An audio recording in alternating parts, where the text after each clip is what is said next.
The 19th Amendment began with the grand idea of women's suffrage. Women began as modern-day housewives. While the men were at war, the women weren't allowed to vote as well as own property. Women could not even have a legal claim to their money that they had made. It all belonged to the men. Men were allowed everything, and the women were cast out of what should have been their legal birthrights. But soon enough, women decided to not back down for what they thought was right. Propaganda was launched telling women to join the war efforts. She of our most famous propaganda poster was Rosie the Reverter, a figure that represented women's strength in the war efforts. The women's suffrage movement last momentum since warheads' attention was on the war efforts. After the war, women's suffrage encountered another setback when women's rights movement found itself divided into the issue of voting rights for black men. Elizabeth C. Stanton, an abolitionist, and some other suffrage leaders disagreed to the 15th Amendment to the U.S. Constitution, which gave black men the right to vote in the same year.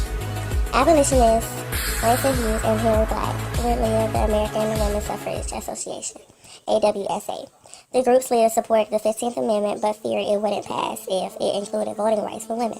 But there was a victory for voting rights in 1869 when the Wyoming Territory granted all female residents aged 21 and older the rights to vote.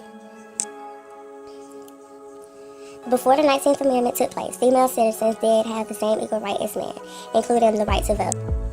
In 1848, abolitionists Elizabeth C. Stanton and Lucretia Mott took action causing women's rights to launch on a national level. Trialing with Stanton and Mott, women named Susan B. Anthony and other supporters included some men. One of those men was an African-American slave and activist named Frederick Douglass. However, their belief that women should be offered better opportunities for education and employment led them to create organizations and increase the public awareness.